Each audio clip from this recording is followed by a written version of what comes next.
Where are these ancient civilizations? Like, how are you merging the scientific, the God factor, these ancient civilizations? How do you decipher all of this information and come up with something that makes sense as a whole?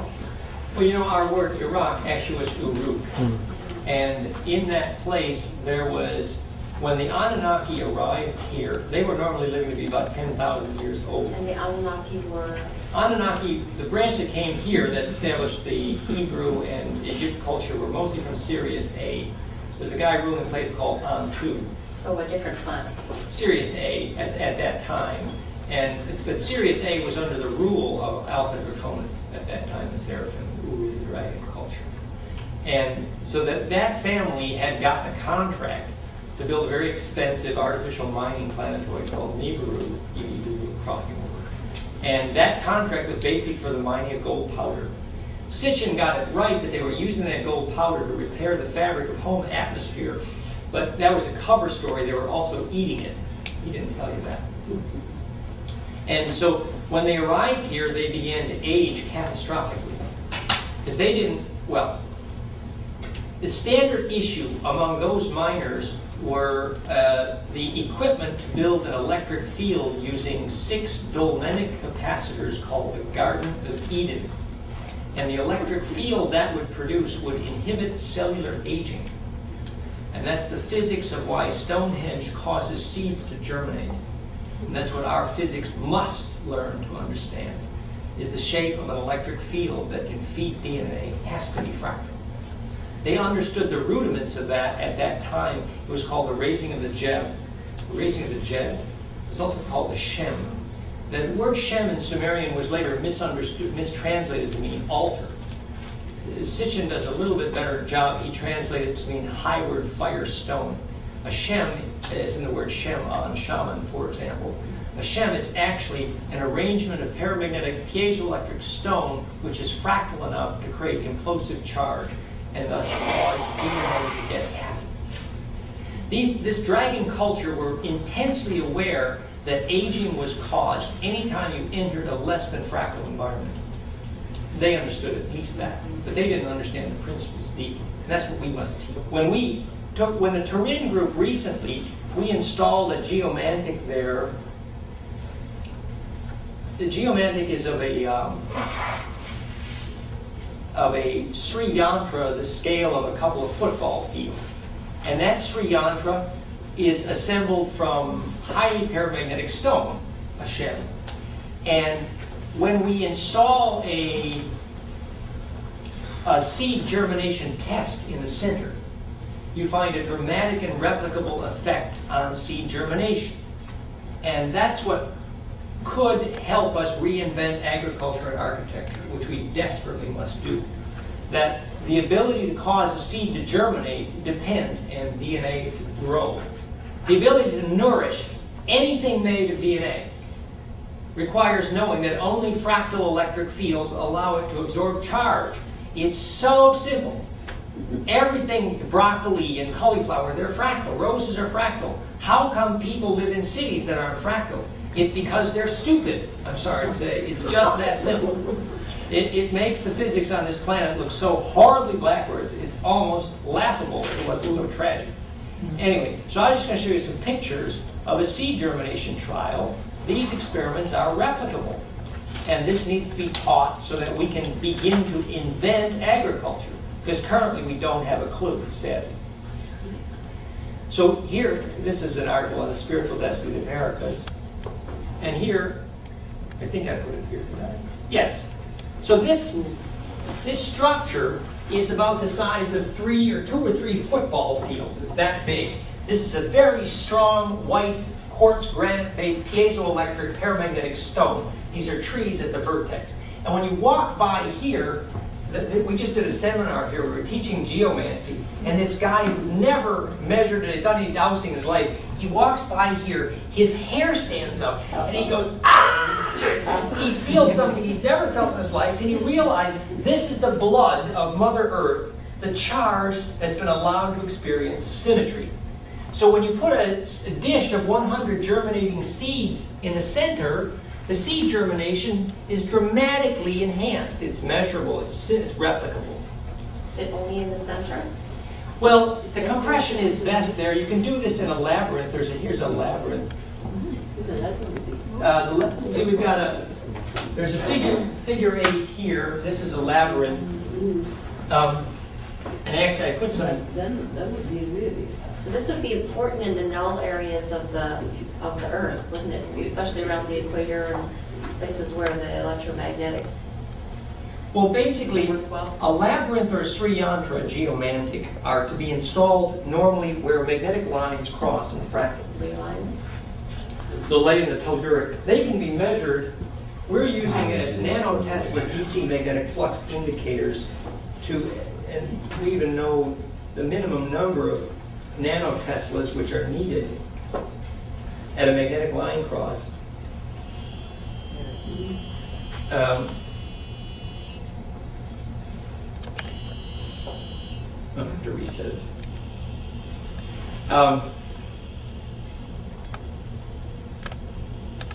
Unfortunately, in a building, you get mostly junk, a mess here. What should it look like? I'll show you some graphs later from Stefan Cardinal, but typically, a good magnetic line cross, you go from 200 nanoteslas up to about 12 to 1600. But even the handheld devices are crude compared to the aircraft and satellite measurement of magnetic lines, where you can actually see the song lines of the Aboriginals. The point is that magnetic flux permittivity, the ability to conduct magnetic lines, is the road for dreaming. It's actually the river on which the current of memory flows. And it's symmetry that causes that to work. And when you compress that, you get seed germination and bliss. And that's what could allow us to invent architecture and agriculture. Ability to build a biological capacitor. Yes? Going back to your seed germination, yes. You used quartz piezoelectric crystals, or I'm assuming it's fractured. What size fracture were you using? I'm assuming it's crushed rock you've used. In that case, the stones were like a small driveway gravel size. Were they crushed or were they round? They were, typical like you'd get at a gravel yard. They weren't very rounded, but they were highly magnetic, paramagnetic. I mean, if you put a paramagnetic stone, you don't know what paramagnetic means. Right? You know what piezoelectric means. Yes. Piezoelectric means that the inner molecular array is helical, like DNA in quartz. When the molecular array is helical, or slinky-like, the result is that a change in length will produce a slight change in diameter. And that couples a long wave to a short wave, which is how voltage is converted to sound and back in DNA and quartz. So was this natural electricity in the stones, or was there an outside electrical source? A lot of the people like Gary Skillen in Canada and Plucker in Germany use an external triggered source to additionally ring the piezoelectric, but it's not always necessary.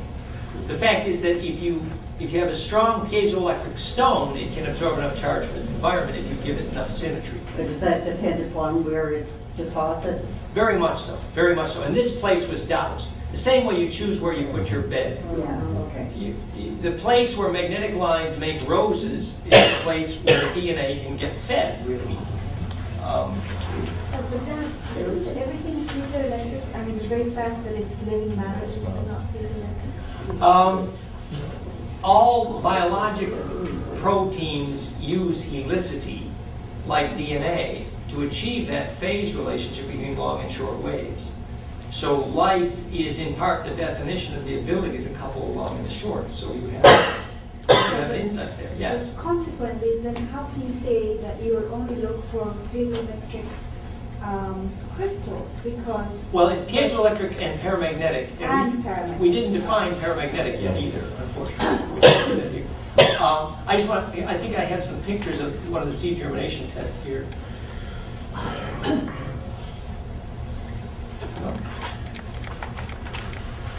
There's a picture of the seed germination test here. This is actually a replicable experiment where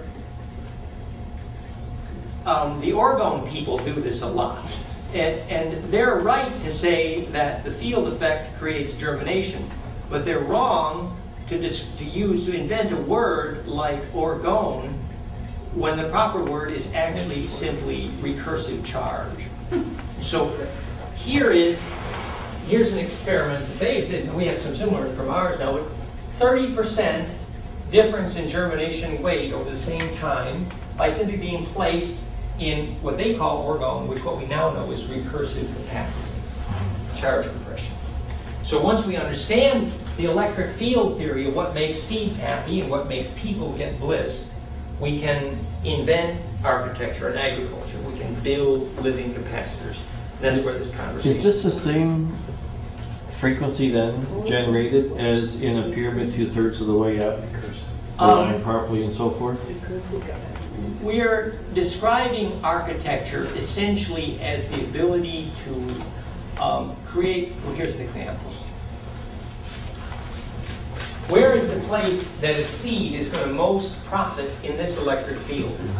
What was called a stupa is a living capacitor, right? So you have, this is how you build a capacitor. You alternate layers of conductor and insulator, and then you use a highly fractal material, which is gold. So this is an ideal biological capacitor. It's an example. So this is a device, and the seed germination improvement probably would be best here. Now, how do you predict the place where the seed is going to be most served in its germination potential?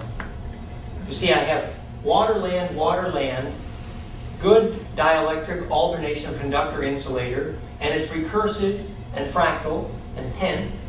And here, germination force is increased radically. So what would predict, supposing I'm an electrician and I'm walking into a building and I want to predict the place where seed germination is most improved. If I take a capacitor, supposing I'm deciding whether or not the architect deserves a paycheck, right? So I'm checking to see if he built a capacitor that would germinate a seed to base his paycheck on, right?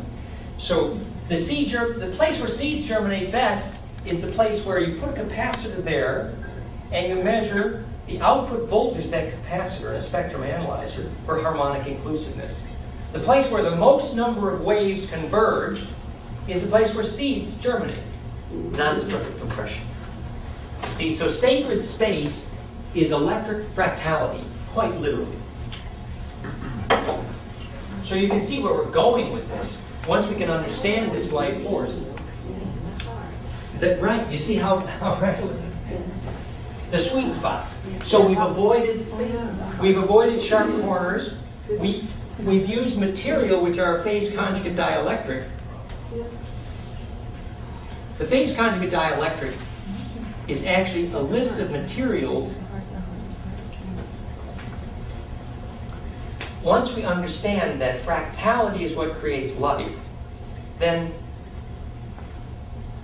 materials that serve life because of their electric field, and here's materials that poison all of life because of their electric field. So aluminum and steel is literally poisonous to all of life. That, you know, any homeopath will tell you that an aluminum bread box turns everything inside to poison. Well, you should run and not walk to get all the aluminum out of your house, starting with your kitchen. What about the stainless steel? Stainless steel is a little bit better, but it's still relatively poisonous. Really? Yes. Oh, Your cooking materials should be ceramic or glass. You need paramagnetic dielectric, basically phase conjugation. So once you can understand what a living material is, you could invent architecture. Because you could begin to describe a charge compressor, and that will trigger DNA to grow. Yeah? You see how the most poisonous and the most healthy. Yeah, the DNA is so happy here that you can actually build a transducer for measuring life force using hemp. Very happy DNA. Yeah? So what is paramagnetic? Thank you. So, piezoelectric is the ability to turn voltage to sound and back. The phonon to the voltage wave. The long wave to the shortest couple, the piezoelectric. Paramagnetic, here's the way to remember this.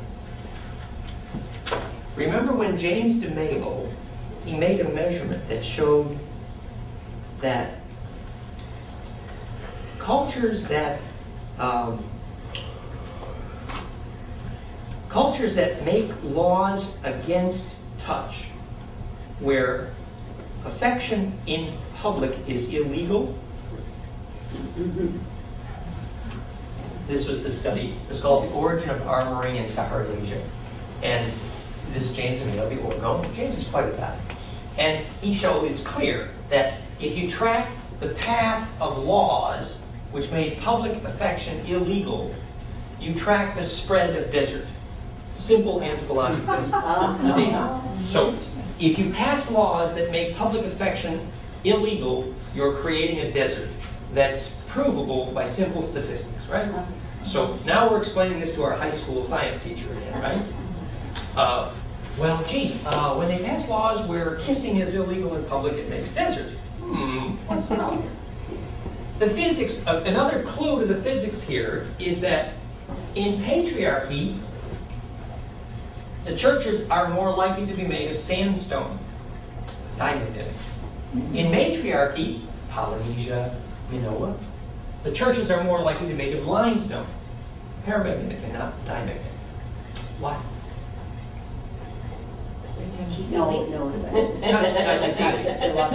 Well, that's right. The reason is because paramagnetic is a stone which treats magnetism like a lens and steers it into pretty pictures.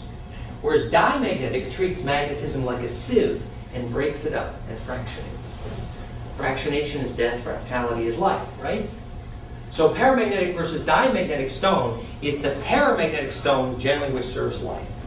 This is the lesson of Phil Callahan, my teacher, putting into nature, antennas of nature, the films and the books. Anyway, so paramagnetic materials are critical for architecture because they can make pretty pictures out of magnetism.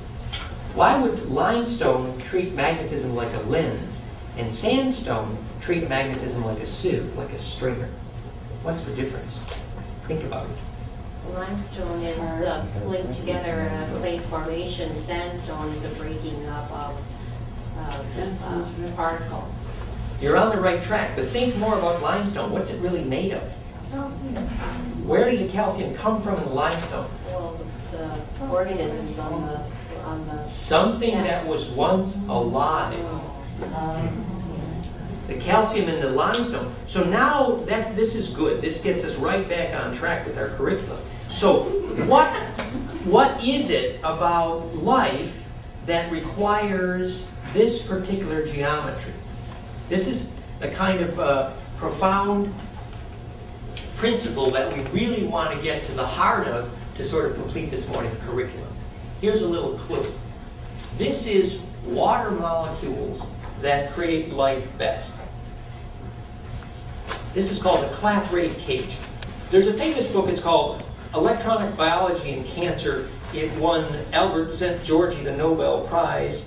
And basically he's saying that the water in the healthy cell is more orderly than ice. And when the water in the cell becomes disorderly, you get cancer. And what the ordered water in the cell does is our water molecules. Notice what this looks like. What does that look like? Does that look familiar? This is called a clathrate cage of water molecules. It's a dodecahedron. So when a cell is resisting cancer, the water is more orderly than ice, and there's something called a triplet state electron, which achieves efficient charge distribution. That's the subject of the whole book, Electronic Biology and Cancer. So the real deep principle here is actually quite simple. Every molecule that wants to be part of life gets nudged or moved into the symmetry of fractality. Very simple. So if the material you're using for your architecture was not exposed to heat and pressure and was not fractionated, the molecules will still be roughly fractal. And that allows efficient charge distribution.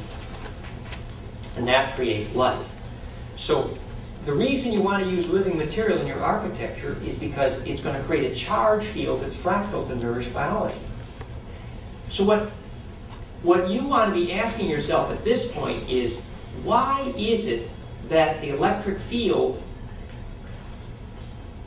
of fractality creates perfect distribution? And this is the fun question. This is actually where you begin to understand bliss, supposedly. Let's see if we can do this right. Has anyone, people here have had a bliss experience of some sort? When you're in front of an audience of physicists, you always ask that question first. So one of the things that many people report about bliss experiences is that you're kind of sitting there and you're getting still, and then you begin to feel like you're being locked into a vice-like grip. Almost like sometimes your skull is being grasped between the talons of an eagle. Raptor, rapture, rapt. Rept. Pterodactyl, right? So what is the rapture, but actually being locked into stillness? Now, the other thing we know about bliss is that if you imagine yourself in nature, your body switches toward fractality, and your brain waves go to golden ratio. So your brain waves are literally doing this during bliss, right? So you're making this geometry electrically around your body, and the field effect is growing like this, and you're being locked into stillness. Now, each wave in that perfectly nested array is getting more and more still. Now, what happens when there's dodecki, kosa, it's an infinite nest, it's getting very big, right? But all of the wave nodes are getting more and more still. They're locked into place because the golden mean ratio has phase locked them so they can't move. So now all the white balls are locked into stillness. So if I picked up one ball at this end and dropped it, click, a million billiard balls away at the other end at the moon, faster than the speed of light, one ball pops off. Whereas if I lift 3 balls at this end, click, a million billiard balls, faster than the speed of light, exactly 3 balls pop off. And 0 energy has been lost along the way if, and only if, the balls are perfectly touching. So every ball along the way has totally been informed of what happened, but 0 energy has been wasted sending the signal. That's called perfect distribution because of 0 storage. That is the definition of abundance for economics. Does it also And it is the definition of consciousness for electricians. Perfect distribution because of 0 storage. See that? That's why the trees 1,000 miles away can know when a tree of the same variety just got a virus. Just like that. So this is the way capacitors communicate. Yeah? Is that the way the 100 monkey works? It's about critical mass. You're now beginning to get the understanding that bliss, the electric field of bliss, has critical mass and it's contagious.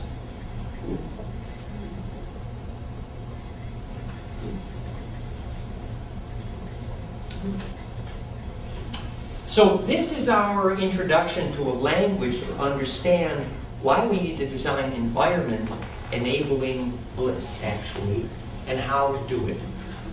Just to sort of complete the little image set that we began with, because it ends with this idea about steering tornadoes. We have to do the steering tornadoes thing today because the shaman's going to be knocking at your door very soon telling you there's a tornado coming, so we think you should be ready. So I just want to show you a couple more of the images. Remember that we said that palladium, remember palladium is key to cold fusion? It's dodecahedral. You can guess why, yeah? So this is called scale invariance. Do you know what scale invariance is? It means you can change scale without changing ratio. And there are only certain shapes that can change scale without changing ratio. And that's how you prepare for death. You know? This is what DNA is about. It's preparing for the moment of compression where all the information of biologic memory can be non-destructively compressed. That's why you see that tunnel at the moment of death. We might do the Clube form constants, the map to dying. So everything that can get compressible is not going to experience heat during the rapture of the solar maximum. Fractality is the solution. So this helps us to understand, for example, that we were talking about the orbital mechanics, the radii of the diameter of Earth to Mars orbit is the ratio of the inside and the outside sphere of dodecahedra. And here we're seeing the DNA, Earth grid, and zodiac are dodecahedral or 12-faced because of this necessity to embed or nest or phase lock. And this is just another little image. This is the 510 view. See the 510 view? I tilt 32 degrees, and you see the 612 view. Just creating some more visual here to support what we've been talking about. There's a 612 view. So here, we just looked at this golden spiral can be in triangles or pentagrams or even squares. This spiraling rectangles, spiraling squares. And the length, area, and volume is conserved. The length ratio is golden mean. The areas are golden mean squared ratio. And if we do this in three-dimensional cubes, the volumes are golden mean cube ratio. So the physics is, you know how you call this the vesica, the eye of God? Actually, both beauty and perception are defined by compression. That perception itself is a result of the phase sorting enabled by compression. It's simple physics. For one, when you sit under a tree, your vision clarifies because the fractality of the capacitive field of that tree enables compression. As in Celestine prophecy, all human interactions are about charge. So this is called equiangular spiral golden mean. It means that our angels can talk to babies because they can send a message between the large and the small. When you bounce a wave in, it will bounce at the same angle infinitely. And that's called optimized translation of vorticity, or ability to self-refer. In the advanced course, we actually do a geometric construction of golden ratio. Thanks to Michael Rice. This is what we're talking about perception and beauty are the same thing. You see, we're defining beauty by golden ratio, and we're defining the divine and Scion, science, to branch, Scion, it is all based on perfect branching or fractality. So that ability to create compression defines both beauty and perception. And the very definition of divine were to branch perfectly.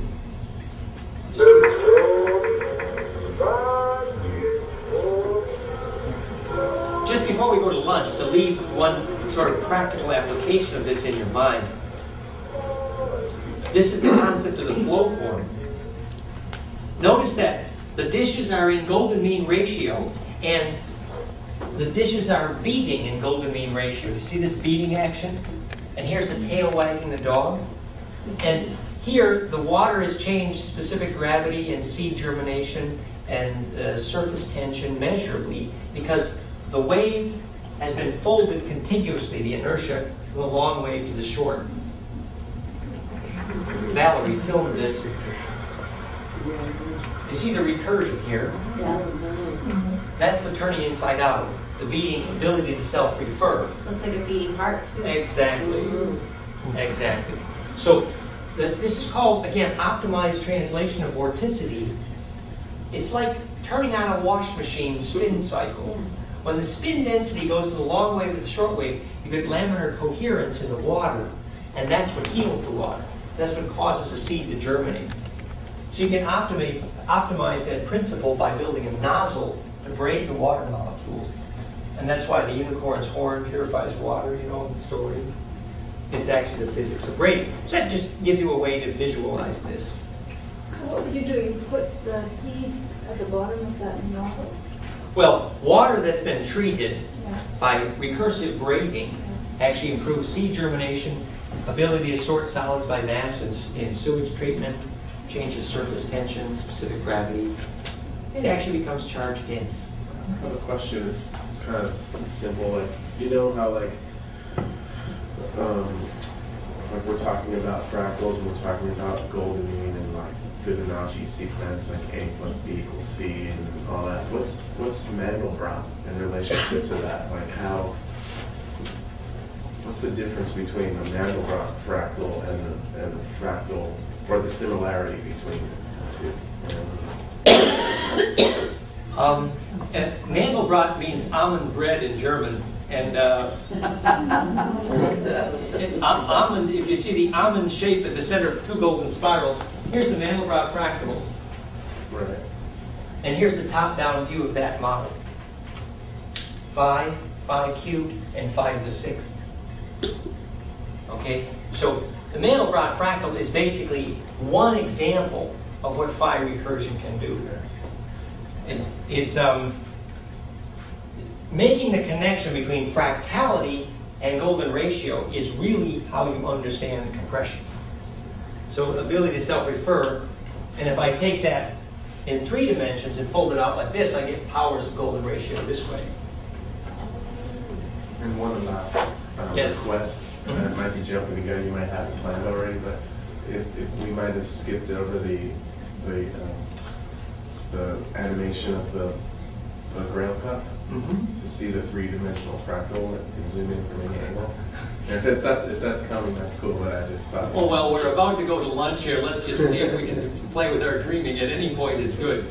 So here's this Grail animation. Maybe we do this full screen here, right? So this is the side view of that model.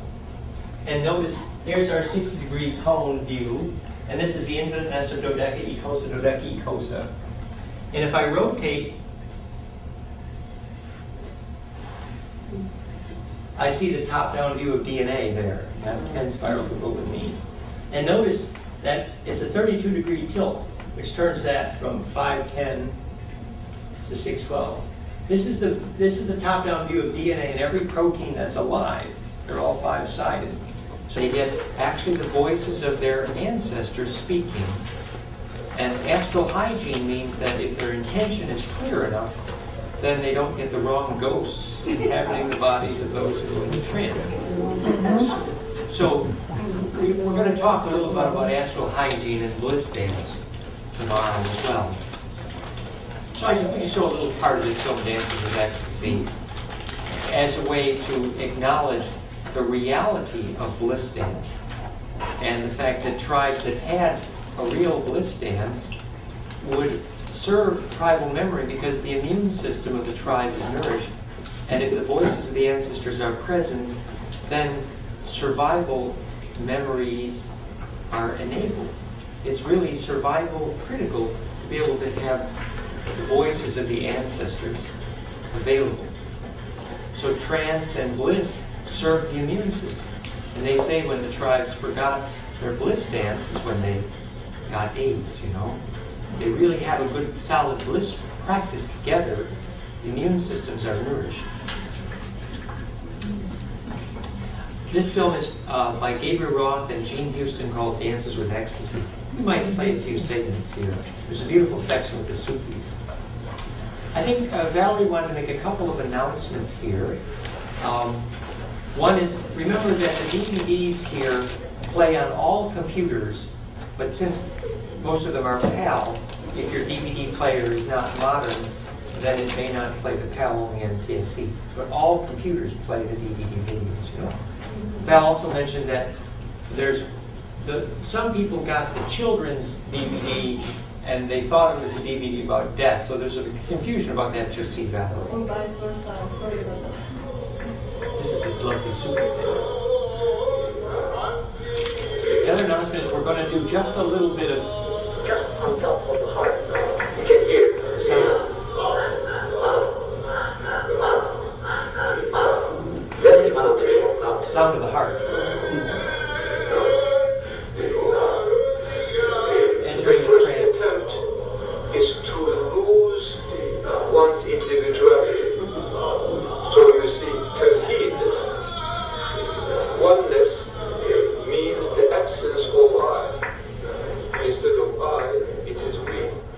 We were just talking about the counterclockwise turning.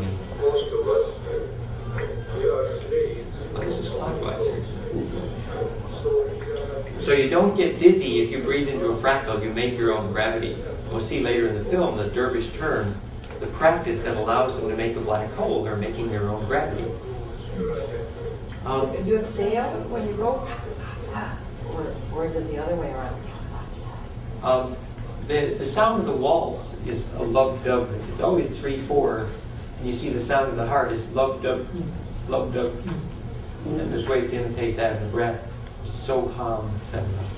So actually you're learning to entrain hearts with your breath. It's only clockwise. Yes. One more announcement from Valerie is that, so our little taste of the tensegrity movement from Castaneda in just an hour and a half or so, just before the break that at 3:45, we're going to break into that little movement from tensegrity. Unless we do that in the sun. Well, that's up to Christiana and Angelique.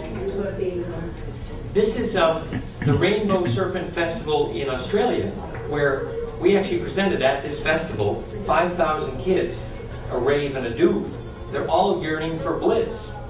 And it's quite real, and they recognize. You've got absolutely amazing frequencies coming out of this people.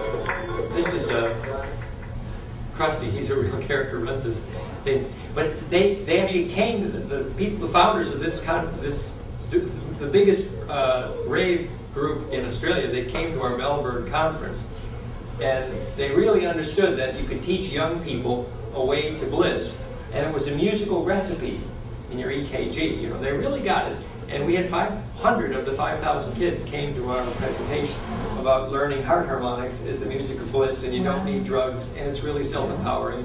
It was really quite wonderful, actually. So did you create music for them, or did you have it, or what happened? At that event, we attempted to use, we had, of course, EKG biofeedback, and then we used the EKG harmonics to create sound, music, and also delivered a laser that was steered by EKG. We developed that at Laser Fantasy in Seattle here, actually. You know Laser Fantasy? Right here in Seattle, we did a show once using it.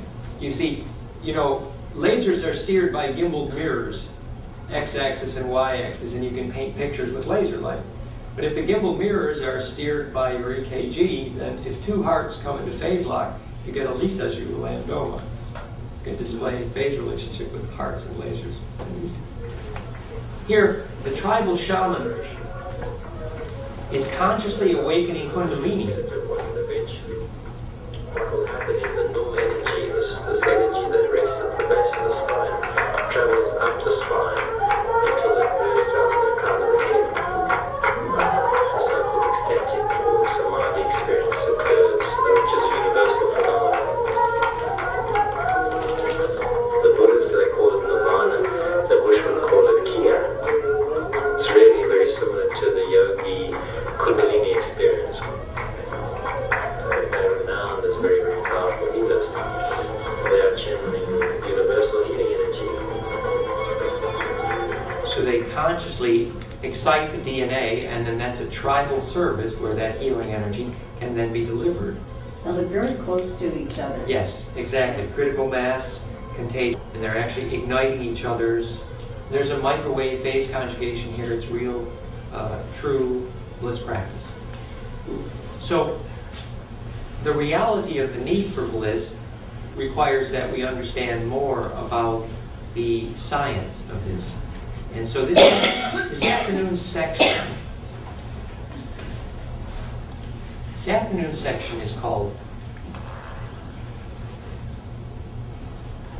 DNA, Alphabets, and Tornadoes. That's the section we're going to do. We promised you tornado steering, and that begins with understanding DNA and alphabets. So,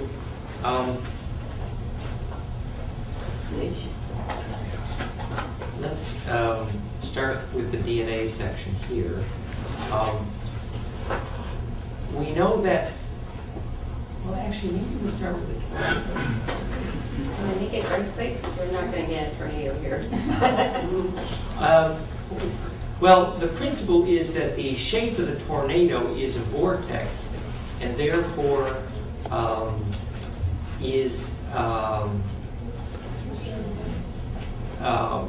going to teach you how to inhabit all vortex in general. That's the main. We see that the way the lung is branched is based on golden mean ratio fractality, literally catching fire. So phase rays, alveoli, and fractality are where you catch fire by breathing. And we notice in the fibers of Purkinje of the electrocardiogram that the place where the heart catches fire is literally a perfect branching, perfect distribution of charge.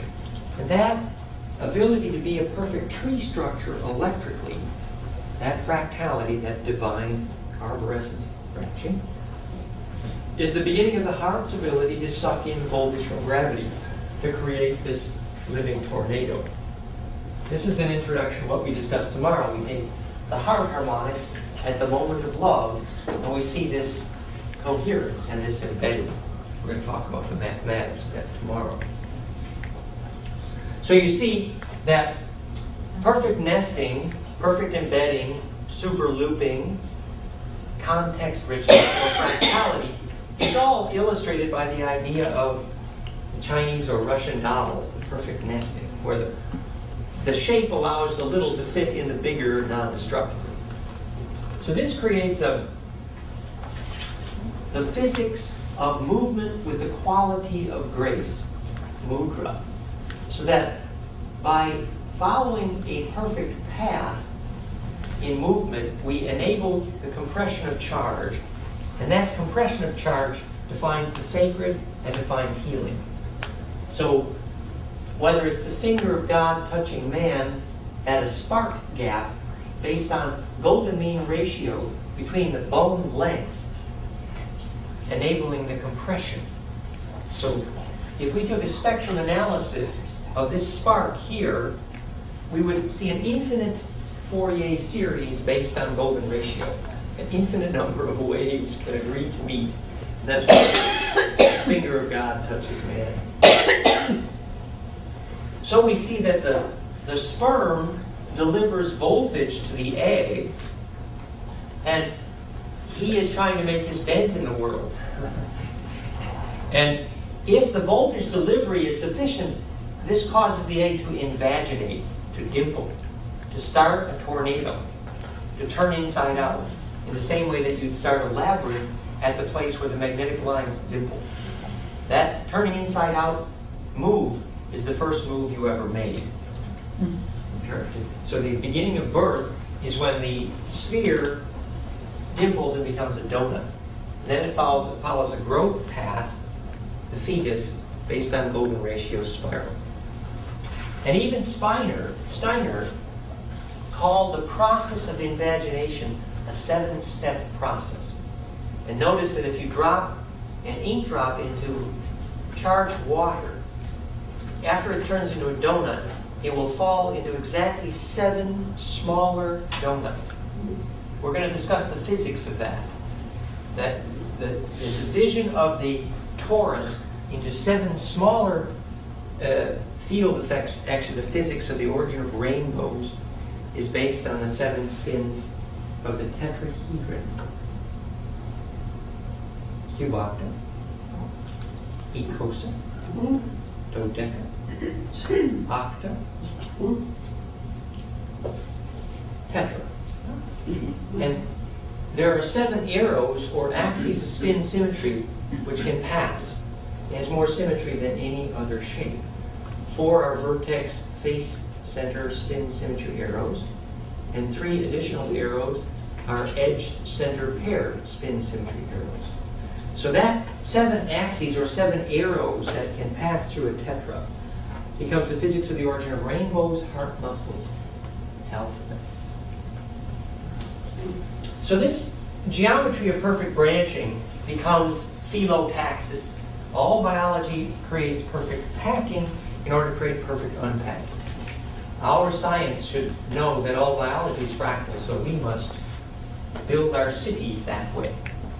So, the Fibonacci progression, 1, 2, 3, 5, 8, 13, resolves the golden mean ratio. And plants branch that way, becoming divine for phi, or Sempere phi, because perfect unpacking is perfect packing in charge.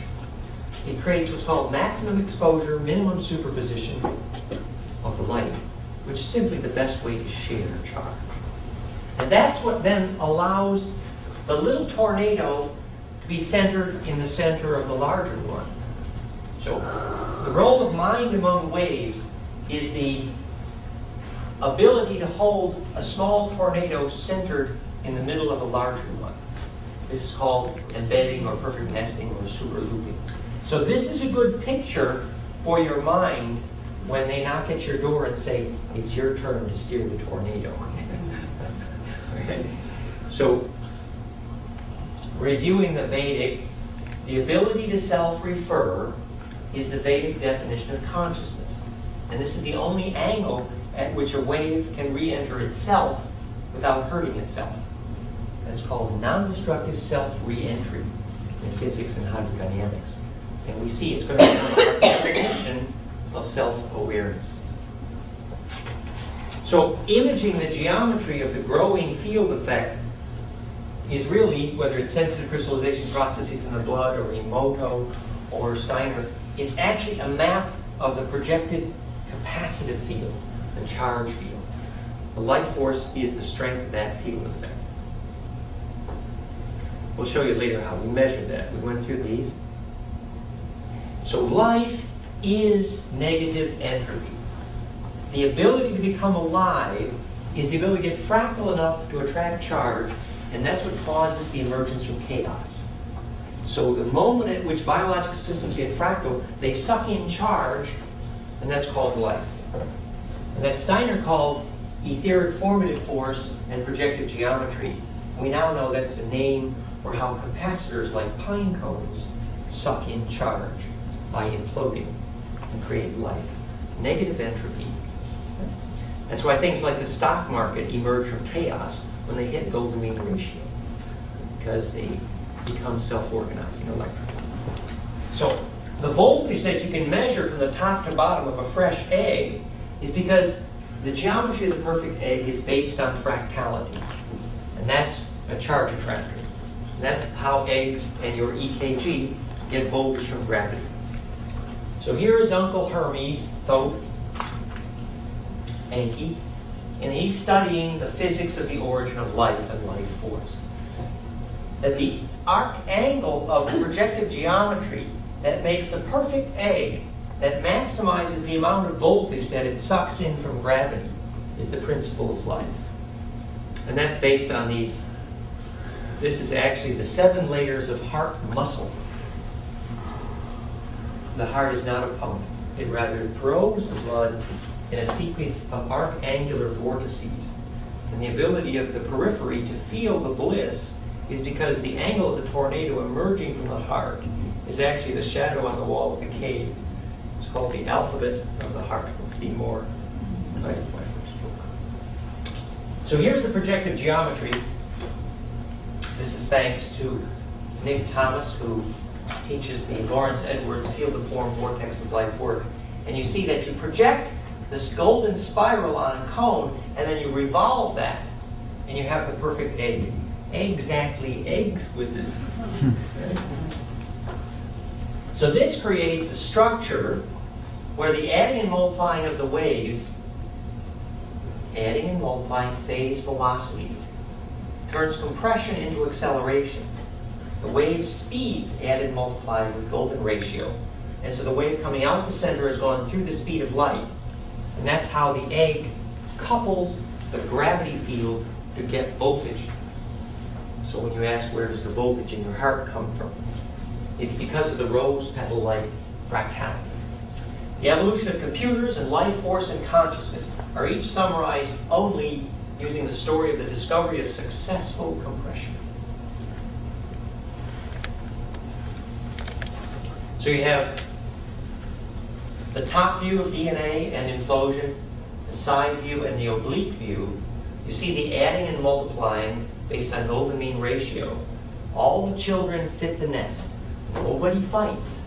Not just the wave length, but the wave velocities are adding and multiplying. And so that's creating the implosion effect here, where the wave goes through the speed of light at the center of your DNA. And that tornado up the zipper of your DNA, when it sustains through the speed of light, is called getting a soul. And the ability of DNA to make gravity has been measured in Russia, Gary Diev's work. So this was the title of the book called Fields of Form, Vortex of Life, Lawrence Edwards, Anthroposophy. It's a classic. So now you see why there is a voltage difference between the top and the bottom of an egg or a pine cone. Because the projective geometry of the capacitance is imploding. That's the point. And so, and if you don't have a voltmeter to measure the voltage difference, you can use your tongue.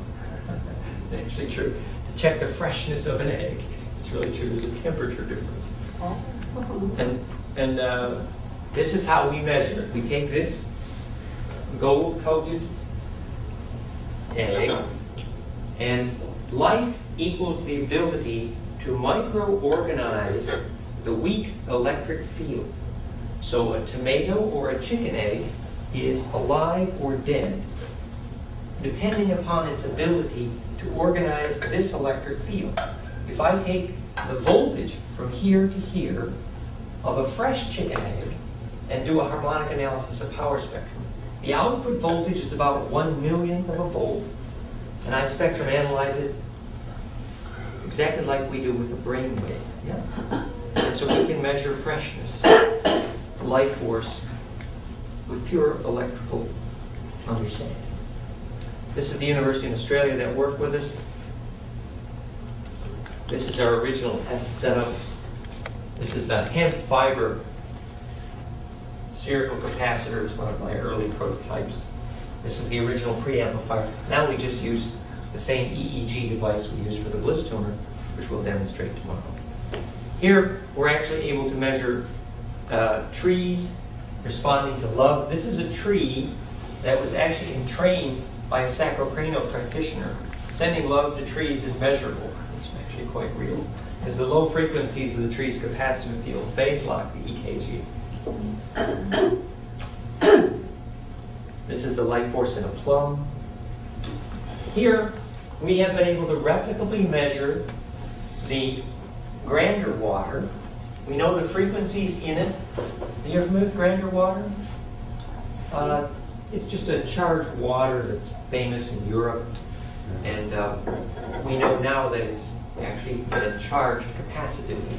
And the water's the ability to hold that electric field is measurable. And we see that we can do this experiment replicably. And we know what frequencies make the water alive. And live water and dead water are, you know that water they sell here, what do you call it? It's distilled and gone through the... Yeah, what do they call that here? I suspect that water, unfortunately, has lost capacitance, lost charge.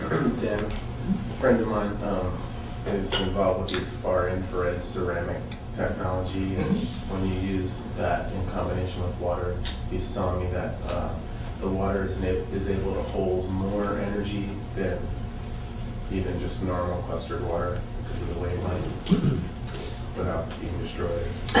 My suggestion is that you mentioned that scientists, if he could investigate whether the hypothesis applies to his ceramic, that it would be a phase conjugate dielectric.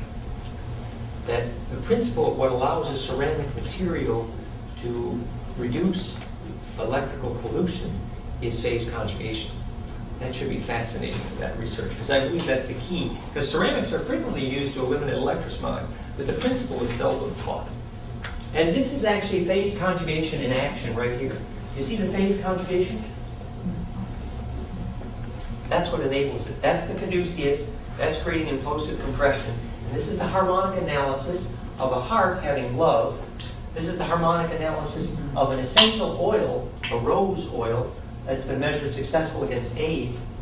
And you see, again, the caduceus, the charge compression, the harmonic inclusiveness, the cascade, the phase conjugation. So we're going to see more about these measurements. We call it the harmonics of everything in tomorrow's lesson on the HeartTuner. So life force equals the ability to fractally attract, compress, and self-organize an electric field of charge. So we want to apply that now to the tornado steering bit. Here is our dervish term. This is a magazine about the physics of Sufi turning. And we talked about that by breathing properly, the dervish creates gravity and does not get dizzy. You know how by looking at your hand is the best way to wake up into a lucid dream? You know the physics of that, Paul? You know, lucid dreaming is the best way to practice dying. And the physics of waking up inside a dream is the ability to introduce a do-loop recursion for charge.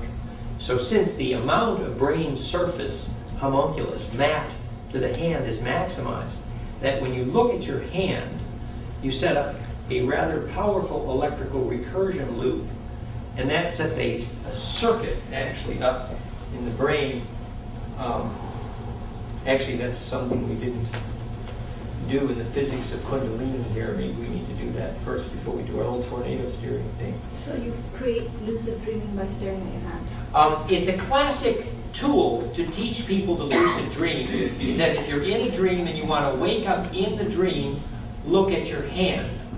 Now, that's well known. We're explaining the physics a bit, trying to. Yeah. This is Ben Bentoff, who was my mentor, called me his guardian angel, once wrote the book Stalking the Wild Pendulum, most advanced book on the biomechanics of Kundalini. And this is how he measured Kundalini with a capacitive accelerometer, showing why the liquid ventricles in the brain were locked into phase, the ringing in the ears, sound real, sound current, locked into phase by the low frequencies of the EKG, the snake charmer of the spine liquid, remember?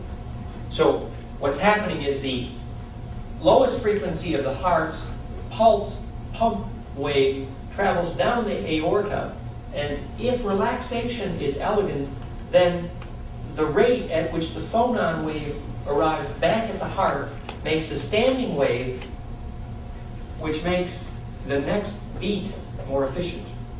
And that phonon standing wave then phase locks the spine liquid pump. And that arrives here as a phonon wave in the ventricle cavities, causing the liquid ventricles to complete their horns. This is the definition of horny, if anybody's discussed sex, actually. Conserved sex juice actually completes the ventricle horn liquids. And he calculated the natural resonance frequencies of those liquids and proved the frequencies of the ringing in the ears heard during bliss and meditation are in fact this standing wave. Now, this is a kind of plumbing 101 plumber's introduction to Kundalini here, or bliss. But what he showed then, that this is then triggering a magnetic torus on the surface of the brain called a homunculus, or little man.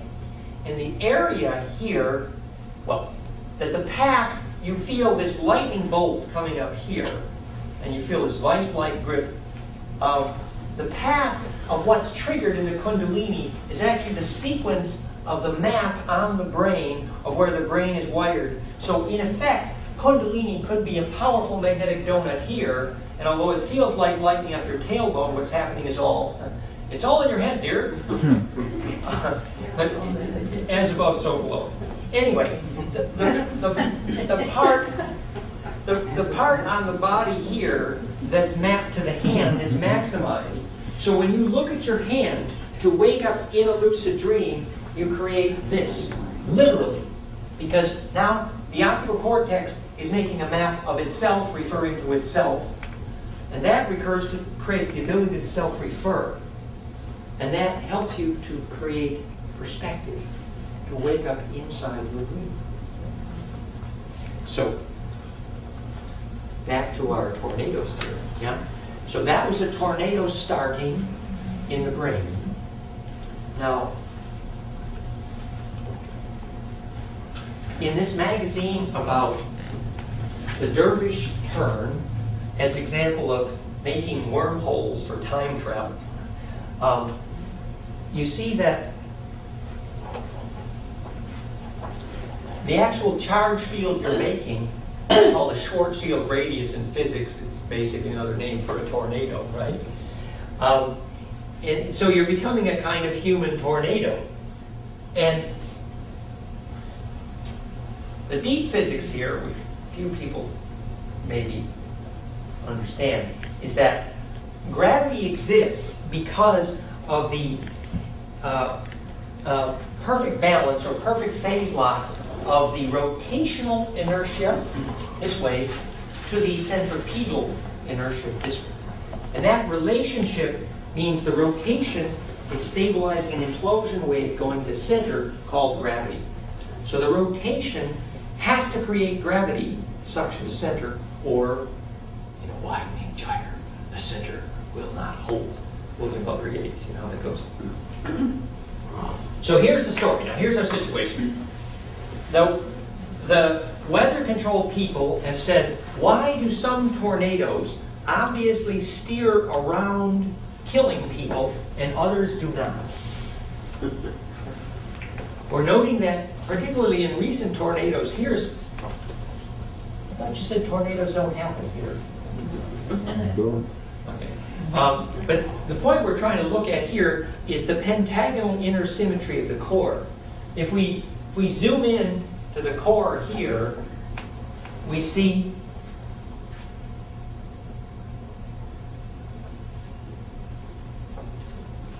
a pentagon. You see the five-sided? Mm-hmm. This is Hurricane Katrina. I think a year and a half ago. Notice that the moment of self-organization, attempting to emerge from chaos, corresponds to the moment of discovering recursion, five-sidedness, golden ratio, implosion. So that's the ability of the tornado to feed itself. So, what makes tornadoes unsteerable? Here's a list. Magnetic lines cut unwisely by construction, excess metal in human buildings, lack of rose petal-like fractality in land use, lack of large-scale human bliss process, group bliss, lack of collective lucid dreaming. Also should be mentioned here, in Florida, they murdered the indigenous people. So the fractal DNA died. Lack of collective lucid dreaming, need for labyrinths and stone circles, lack of respect for elemental beings, ignorance of how to steer the solar wind. So these are the lessons for Jeb Bush, right? Florida has tornadoes that are not steered. And Florida's tornadoes are not steered because they don't understand the physics, poor kids. So we need to teach them, right? So this is called understanding the tornado principle. So this sounds like life reorganizing itself, because it's saying that this is not an effective pool, so it creates a tornado and kills out what it doesn't support. Everything that doesn't get fractal needs to be destroyed in chaos. It's very simple, really. So everything that gets fractal is able to distribute charge effectively, and that's called life, consciousness, self-organization, the only path out of chaos. So those who don't understand that physics, sadly, need biofeedback, called dead.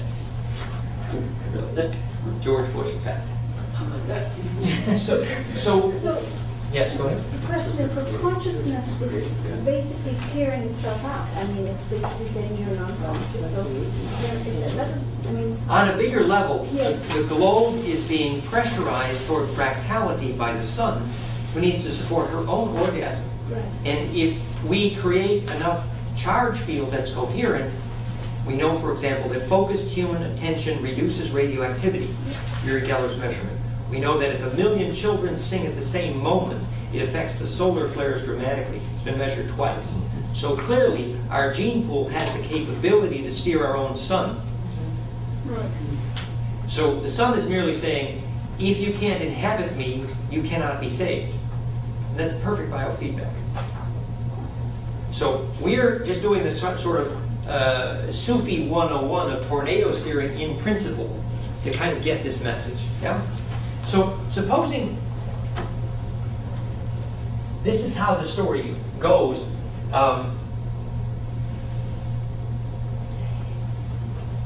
You were down in South America and you were training under the village shaman, and one day the villagers came knocking at your door and they said, "Ah, there's a tornado coming, there's a tornado coming.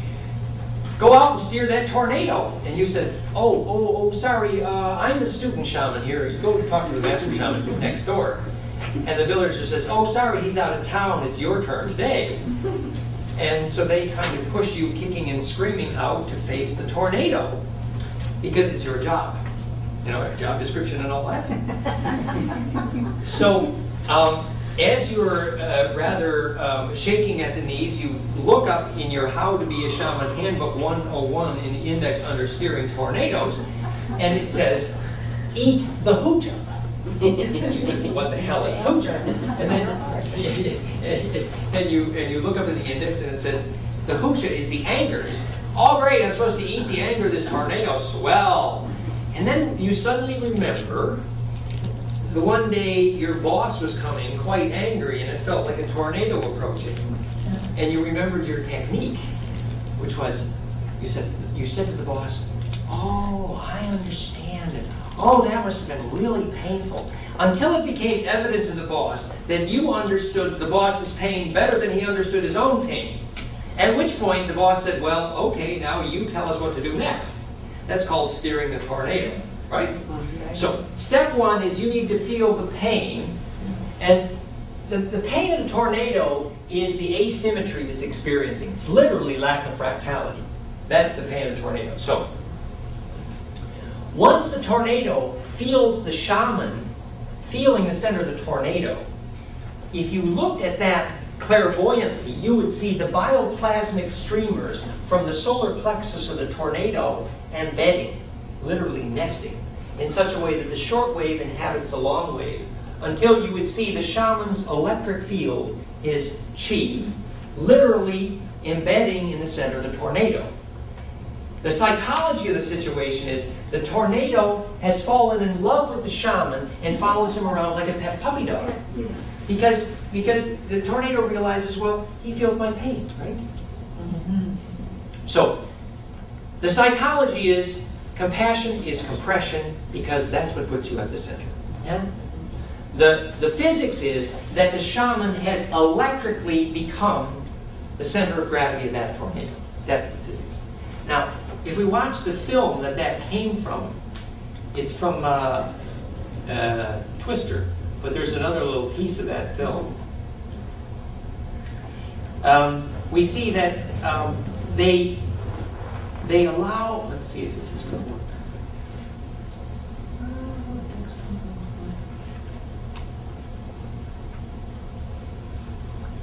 We see that they back a truckload of radio telemetry balls up to that tornado, and maybe this is going to work. Oh, there we go. Okay. So we've got a truckload of, let's just speed through this movie. We're doing the accelerated version here today. Smoke rings. Oh, this is nice. This is ships past. Let's just play this one. See how tornadoes touch. Who's going to play it? So the way they exchange inertia when they pass through each other, it determines whether the little tornado inhabits the big tornado. It's like whether or not they have interdimensional common nodes, whether they have wavelengths in common, whether they can phase lock, whether they can touch.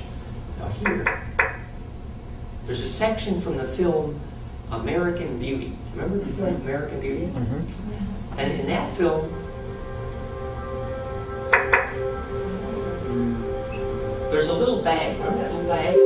And the wind is blowing the bag around, and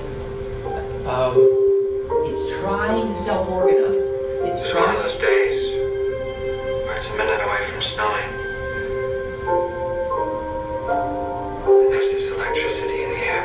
Electricity in the air, charge. You can almost hear it. Right? So it's self-referring. And this bag was just dancing with me. Something's Like a precipitating. little kid begging me to play with it. Precipitating. For 15 minutes.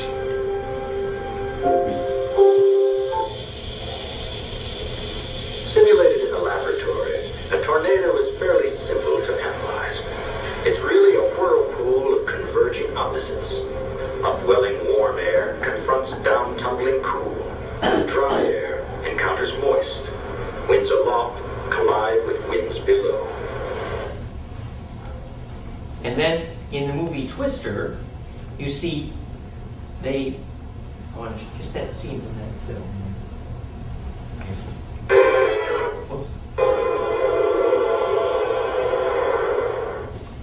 They got a truckload of these radio balls, and they're sucked up in the tornado. Right? And now the computer analyzes. The computer analyzes the path up into that tornado.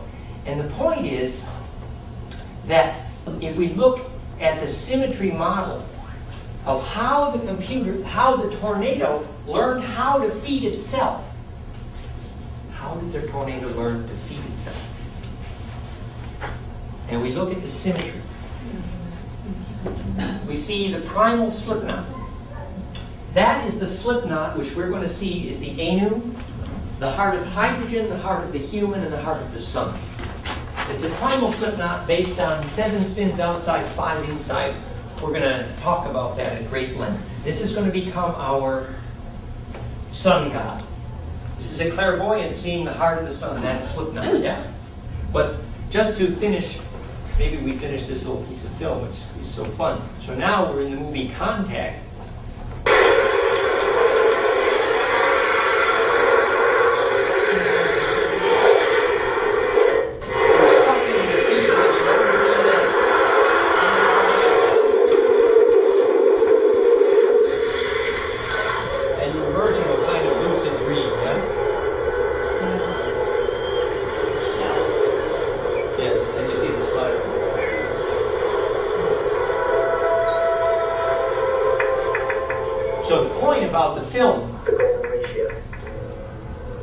The point about the film was the ability to enter the center of the tornado in the center of your own DNA and see through it like a periscope, literally an organ of perception, which is what happens when you get that focused. You can steer that tornado. Yeah. So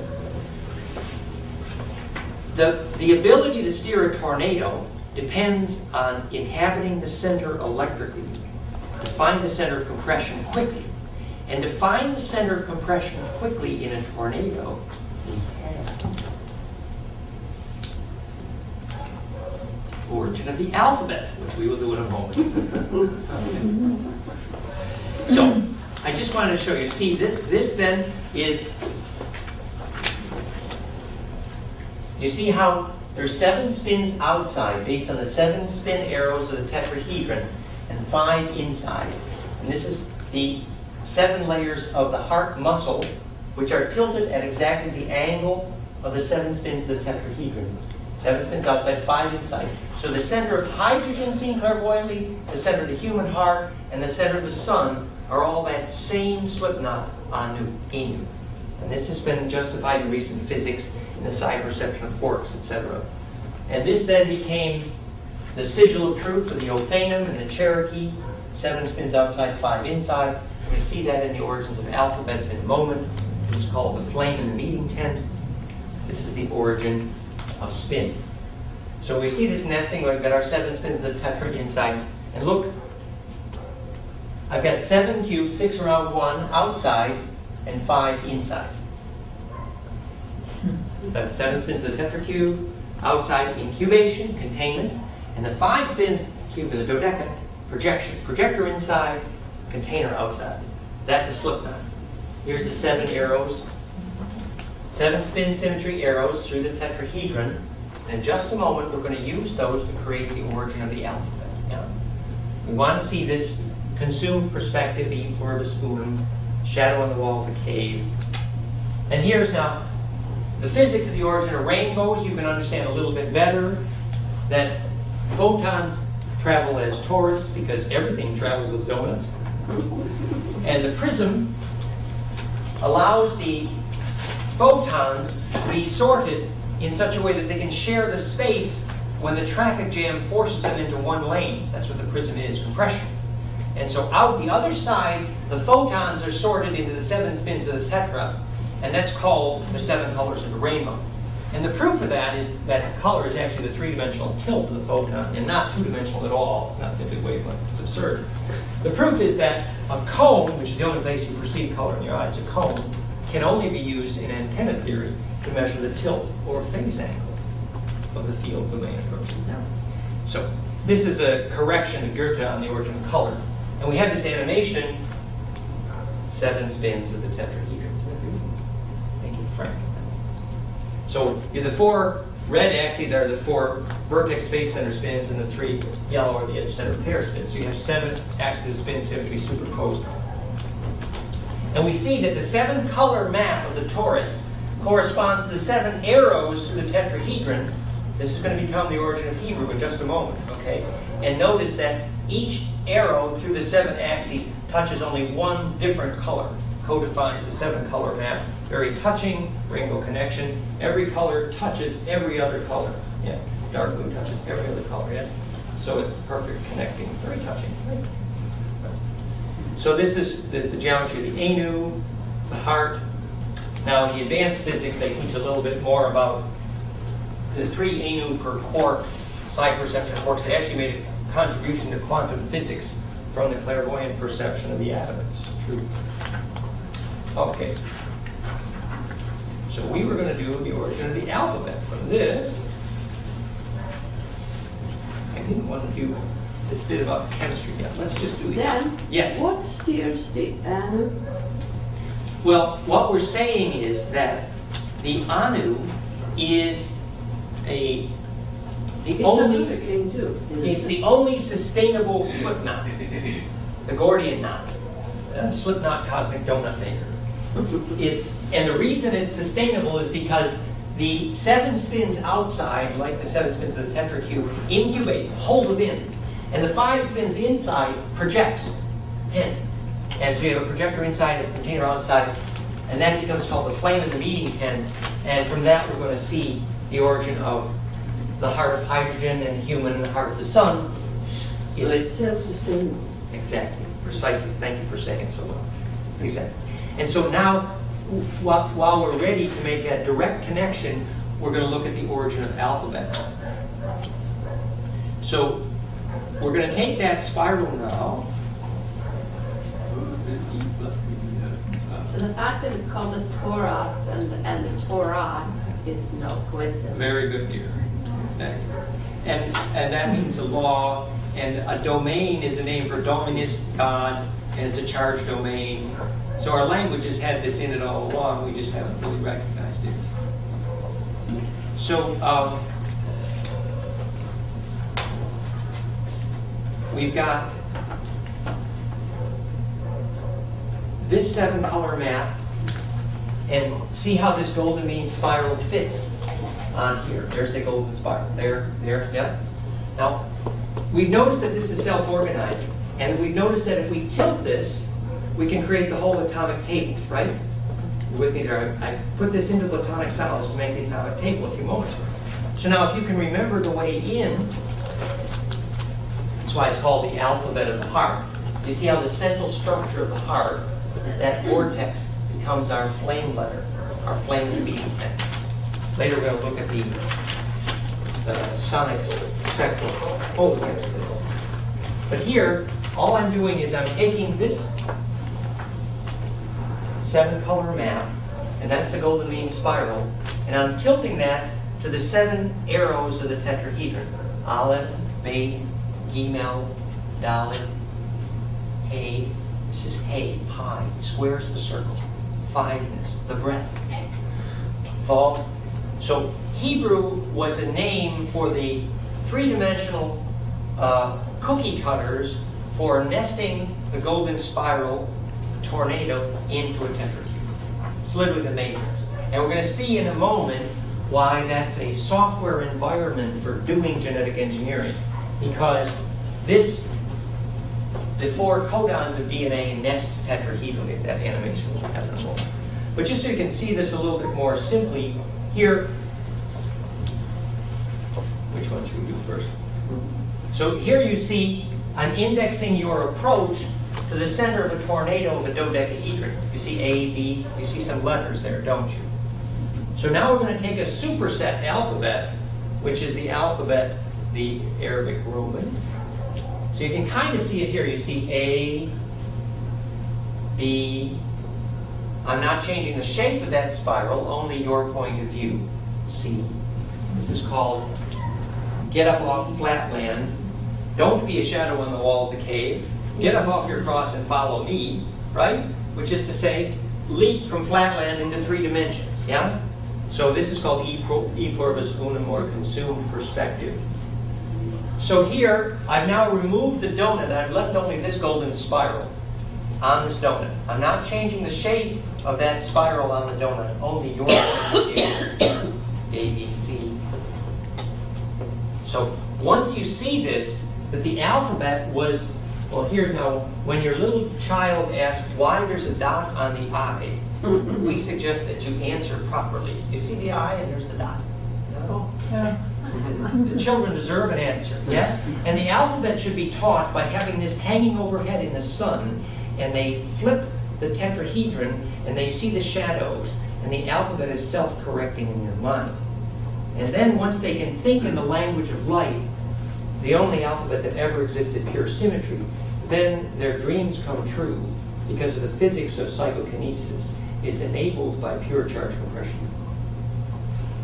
In other words, if you can find your way to the center of the tornado accurately, you can always become the gravity. And that's what this is about. So we'll look a little bit more detail. First, that each individual letter is infinitely fractal. This is the letter A. You see consuming forever. This is the letter S. There's an S within an S within an S, you see? And if, in fact, the charge approaching the synapse were fractal, the charge compression there would be infinite, and that would be the beginning of psychokinesis. So each individual letter you can zoom in infinitely. I'm not going to play all the animations, we have all of them. So, just a way to begin to think about this,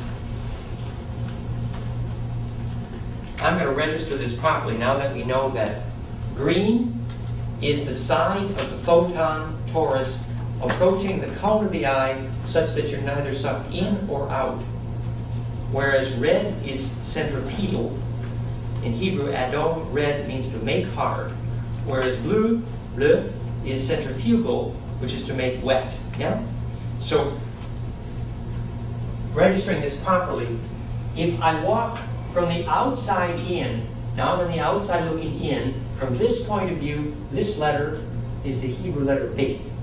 1/7 of the way in that spiral, I again look at the center, and the point of view from there is the Hebrew letter Resh, R, to turn, green, fair, purple. Okay, the 7th time I do that, actually 6th, I am now on the inside looking out instead of the outside looking in, and the shadow of that same spiral from the new point of view is the Hebrew letter Hey, H. And I spell the word Bereshit, the first word of Genesis, which was mistranslated in the beginning. Fabridoli Bey did a little better. He translated, at first, in principle, the origin of thingness, which is the sequence of turns of mind necessary to turn inside out on the surface of a donut, because turning inside out is the origin of all creation of mass.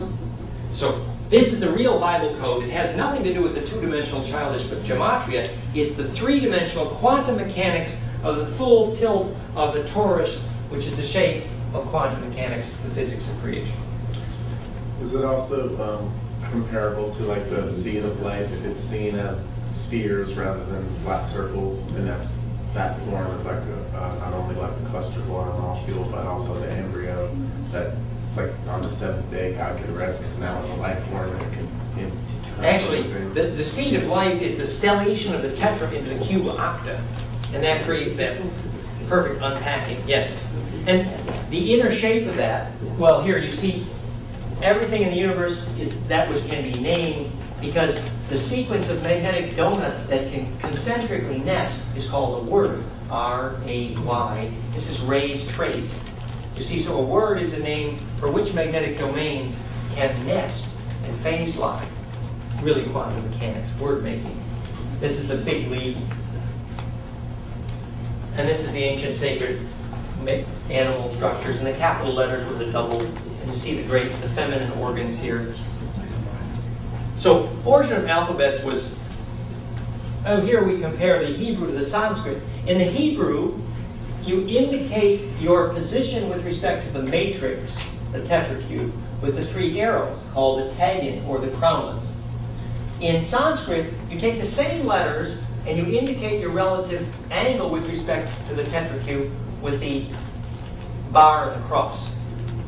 So it's really the same alphabet. It came from Alpha Draconis. We know, for example, that the Hungarians were the ones that were able to interpret the Alpha Draconis letters in China.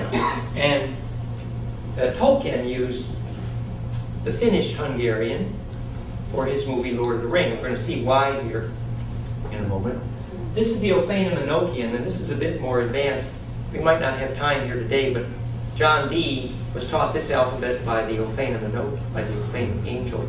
Dan, how ancient are these, the origin of this language, or the origin of the alphabet? How is it that we've forgotten all of this when it was known? How did that happen? Remember that DNA is primarily a shape-shifting electric worm. That's what it is. And the ability of DNA to suck in charge at an angle necessary to program the next shift, the next shape, the next transmutation. That nest of possible angles at which the DNA could eke charge is the origin of the alphabet. And that physics is because only the angles which allow DNA to store charge is the ultimate form of all biologic memory.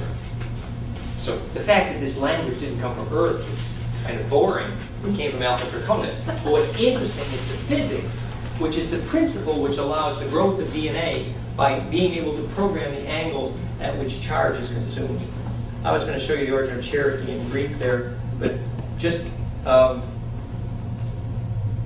applying this to DNA, and we'll go back to our DNA animations. You see here, remember how we said we have this superlooping or nesting phenomena, this embedding, which the EKG is braiding onto the DNA, and we're going to see the EKG more tomorrow. So the DNA's response to coherent emotion, the heart, is to swallow that charge and brain. And the way that's measured, I have a slide here from a study. It was actually done by Glenn Ryan at HeartMath Institute at my suggestion. And when coherent EKG hits denatured DNA in a test tube, the DNA responds by going braiding, helically platt to braid. And that's measured by the presence of the enzyme at the zipper, which tells you how much the DNA has absorbed charge into a braid. This is how coherent emotion programs DNA. It's measurable. And whether the DNA braids the codon into or out of the slip knot or loop determines whether the codon is expressed or not expressed.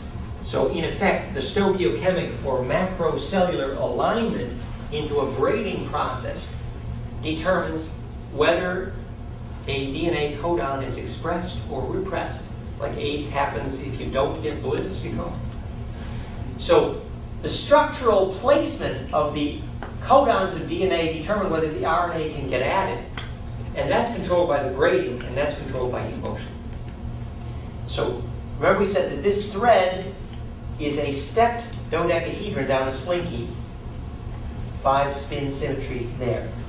I take that thread and I braid the thread into string, and the string into rope, and the rope into fat rope. And the 7th time you do that, the DNA becomes toroidal. The 7th seal, the 7th veil, dance of 7 veils. It's actually a recursive braiding operation. So what's happening is, there's actually a picture of, this is the photomicrograph of DNA in a torus, a donut. It's actually become implosive and gravity making, and very thick blood. And here is Tolkien's Lord of the Ring, and here's the alphabet he used. The Finnish Hungarian came from Alpha Draconis, and that alphabet controlled the tilt angle of the braiding process. That's the point. So this is called the decadelta. It refers to the fact that the 4 main codons of DNA nest tetrahedrally. So the index to which DNA can e-charge is the physics of the origin of the alphabet, particularly Hebrew. It was a software for genetic engineering. Another example of that is if you look at the Sumerian from George Merkel, MD, microscopist work, that the Sumerian letters were the waveguides. So if you shine laser light through the Sumerian glyphs, you create subcellular organelles, actually mitochondria, in the subcellular structures. It's optical physics for genetic engineering at a cellular level. That's Sumerian.